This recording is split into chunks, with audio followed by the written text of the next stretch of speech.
Ah, crap. The gate's down. Look, it doesn't matter. We're leaving anyway. Just get in the car. Hey! The boat leaves the dock in 15 minutes! Get your ass in the car! Yeah, we'll get to it. Just give us like 5 seconds, okay? Oh, you've got to be kidding me. Come on! It's okay. Help me! It's okay. Here, grab my hand. Oh, thank God. Get me out of here. Okay, Jackson, get in the car, now! Why aren't you moving? Get in the car! No, don't you see? If we just peel out of here, we'll just attract it. Don't you get it? Its vision is based on movement. Okay, are you dumb on purpose, Jackson? Wait, what? What are you talking about? That's an Allosaurus! Not a Tyrannosaur! It doesn't hunt based on movement, you idiot! Oh, crap. Hop in if you can catch up! See ya! Damn those stupid summer blockbusters. I knew they were full of lies.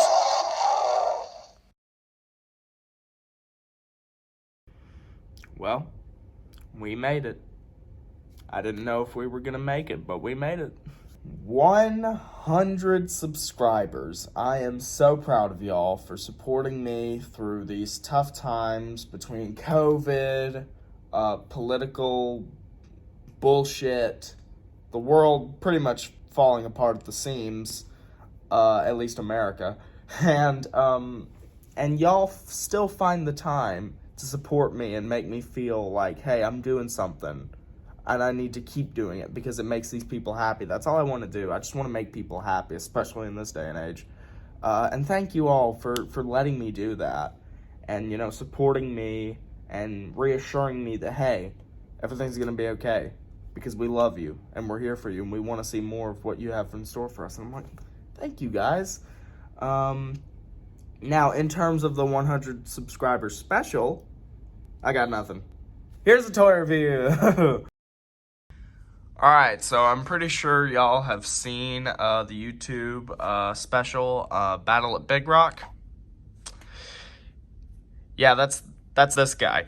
Hello everyone, Cooper here from Brooks Productions Studios, and today we're taking a look at the Jurassic World Dominion Allosaurus.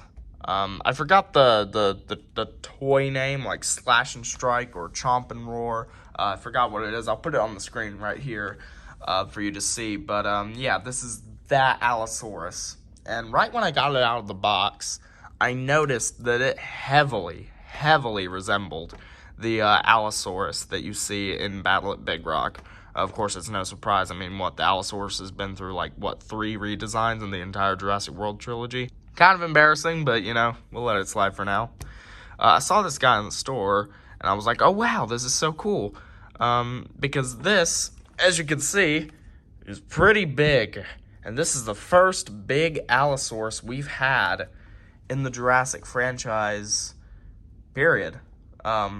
Besides, the old Kenner one that came with the Lost World, and you could, take it apart. It was like an anatomy kit more than a toy. That one was pretty sizable. Every single other one we've gotten has been half this size. It's been teeny tiny, including some of the Mattel offerings. So I'm really glad that Mattel finally decided to, wake up and give us a proper big Allosaurus. Of course, I don't understand why they didn't do that from the beginning, since their whole thing was scaling. So they were scaling all of the dinosaurs correctly. Which, I'm not too sure if that's accurate, because we've had 3 Allosauruses, and they've been different sizes. But overall, taking a look at the sculpt, it's really good. I don't know if this is picking up on camera. Yeah, you can kind of see it there. Every individual pebble and scale on the face is done. Look at this. Look at this dinosaur. This is beautiful. This is Kenner level of sculpting. This is amazing. Even going down the neck, it does get sort of more toy-esque. It's sort of watered down a little bit. But the face is godlike. The rest is pretty good.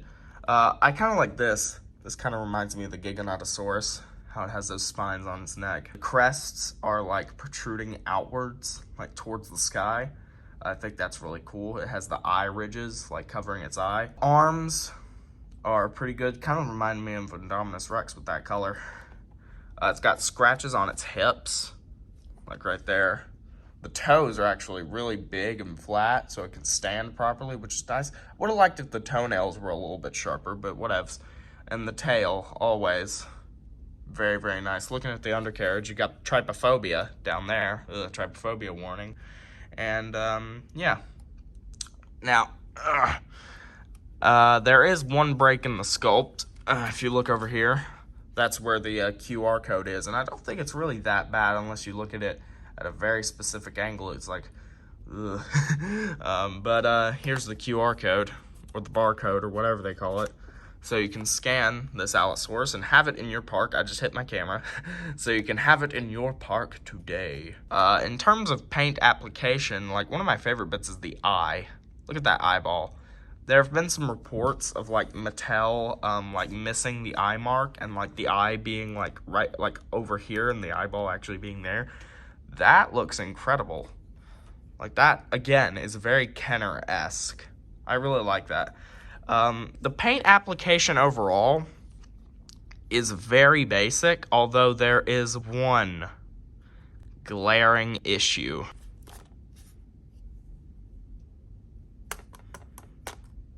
Your eyes do not deceive you. That is a paint mistake. What the fuck? As you can tell, somebody went a little overboard with the wash at the factory, and it's all over the figure. Right here, it's by the arm, down here, the leg, the entire leg. Look at that. There's the normal, and that's where the wash went crazy. It's literally black and white. Look at that. There's mistakes on the legs. There's stripes where there shouldn't be on the tail. Like near the head, there's little scuffs. On the neck, there's that big one. I am very, very disappointed with the paint application on this figure. Hopefully it's just mine that's like that, but Jesus Christ, that is not good. And considering I paid like it was $17 retail price, and then that's before tax. Tax total, it was probably like $21. That is really some sloppy work. Also, I don't know if this is intentional, but up here on the back, you can see the base color is lightly applied to the top. No, that's not a reflection. That is actually there if you look closely. Kind of looks like sand has gotten in there, but no, it's the base color. Don't know if that's intentional or not. I hope it's not, because it doesn't look that great. It just looks dirty. And overall, you know, you've got that Mattel sort of pastel color quality. Like, if you took this guy, like an image of this, and then you blurred it, it would just look like a pastel painting. It even kind of looks like one if you flip it upside down. You know, the black sort of looks like forest, like the trees in a forest, and the gray sort of looks like the gray sky. Am I going crazy? Also, paint. They finally painted the toenails for once, but they didn't paint the hand nails. Also, the teeth look pretty bad. Look at that.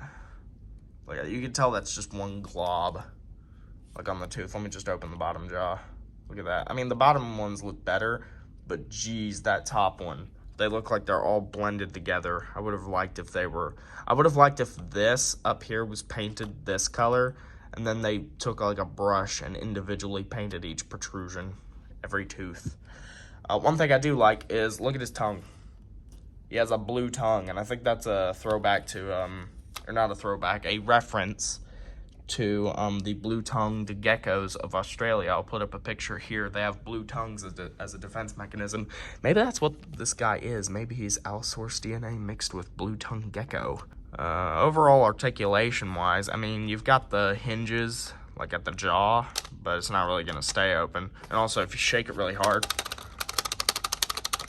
sort of flaps open.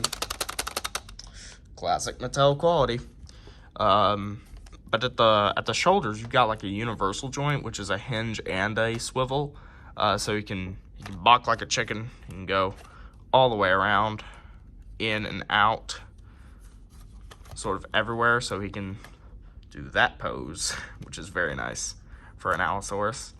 I think it's a ball joint at the hip. Pretty sure it's a rather limited one, but I'm pretty sure it is a ball joint at the hip.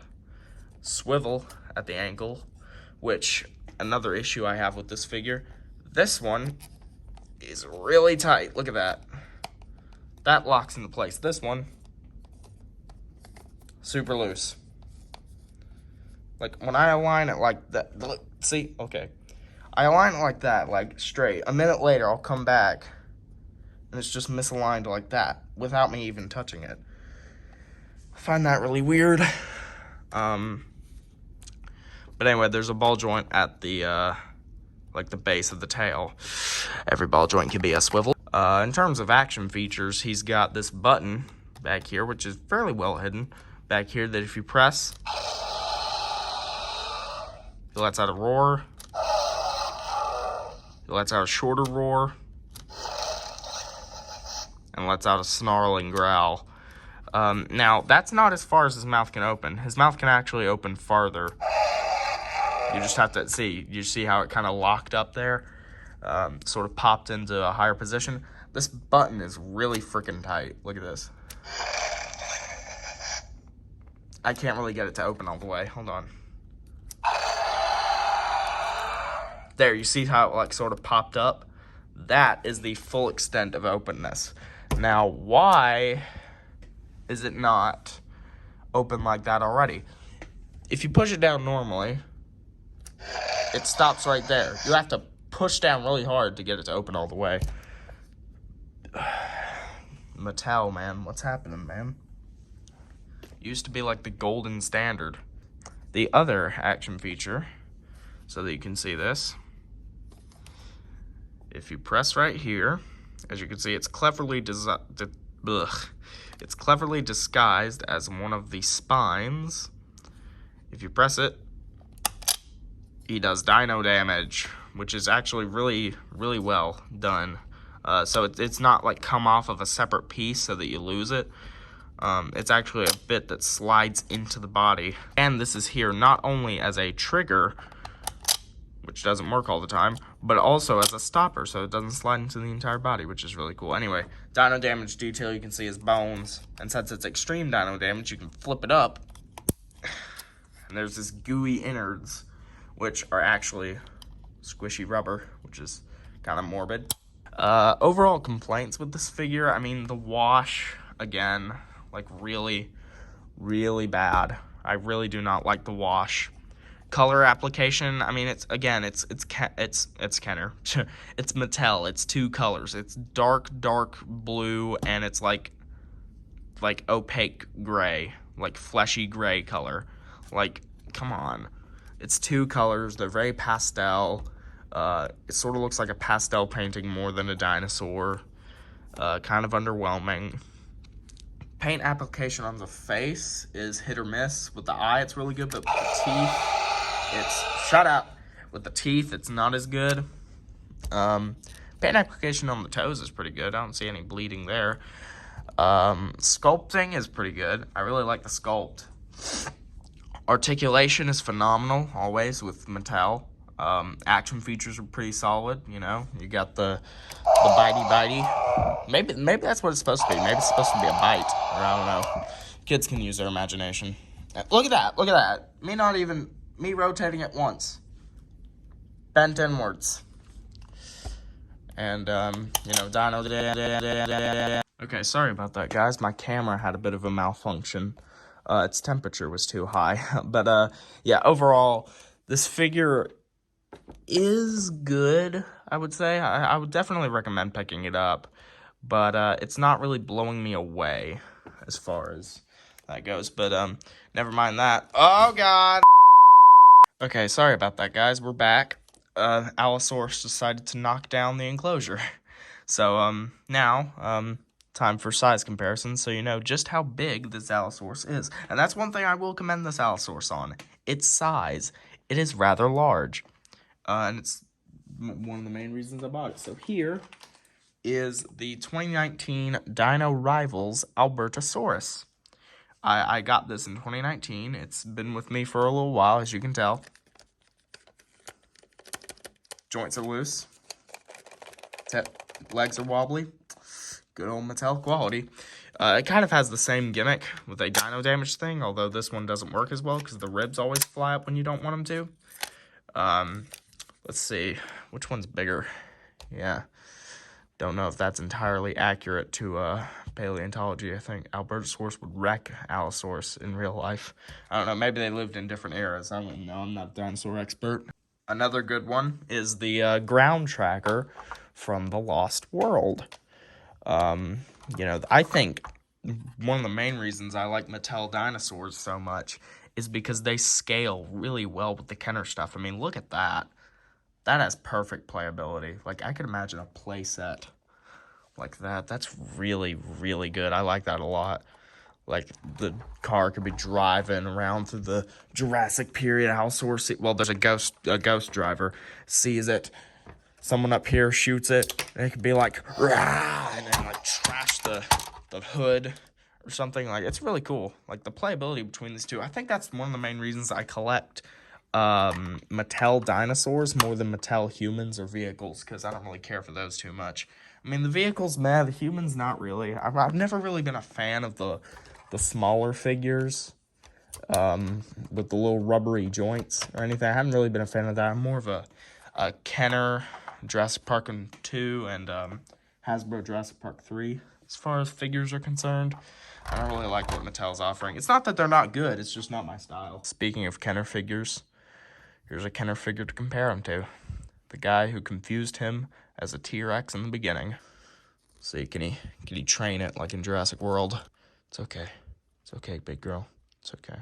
I think the playability between these two is really good. I mean, I feel like this is good size. I feel like this is one of the first Kenner dinosaurs, or not Kenner dinosaurs, one of the first Mattel dinosaurs to actually scale with the Kenner figures really, like, perfectly. Like, this is amazing. Like, this is really good. I can imagine these playing perfectly together. Like, if a kid had these, oh my god. Mattel and Kenner go so well together. It's incredible. And just for shits and giggles, here is the Camp Cretaceous Tyrannosaurus compared to the Allosaurus. Look at that. You can finally have an Allosaurus that can fight the T-Rex, which is something I've always wanted to do as a kid. Because Allosaurus was one of my favorite dinosaurs. So now, you can make it happen. Yeah! So overall, I would recommend this figure to any Jurassic Park fan. It is the first large-scale Allosaurus we've had in a long time. It scales well with pretty much anything you've got. I would definitely recommend picking up, although I would be cautious of paint mistakes and the overall fact that the paint application is not all that great. Definitely don't pay over $20 for this thing. I don't really think it's worth that much, because I just don't really think between the sloppy paint application at parts and, the fact that, it's not really... It's not a T-Rex or a Mosasaurus or an Indominus Rex. This is like a medium-sized carnivore. I don't think it's worth over $20, maybe $25 if you're being frisky. Definitely don't overpay for this guy. Yeah, overall, that's my review of the Extreme Damage Allosaurus from Jurassic World Dominion. Leave a like down below if you thought you enjoyed it. Leave a comment if you want to see a lot more dinosaur reviews like this. It doesn't even have to be dinosaurs. It can be anything like toy reviews. Because I'm buying a lot of stuff recently. And I'd love to review it. I'd love to keep doing this stuff because I actually like making this kind of content. Of course, I am busy with something else, which is why I'm sort of slowing down on uploads because I really need to focus on that. But, the occasional, like, weekly toy review on, like, Jurassic Park or whatever, I think that'd be good if you guys want to see it. Okay, let me know down below. Peace!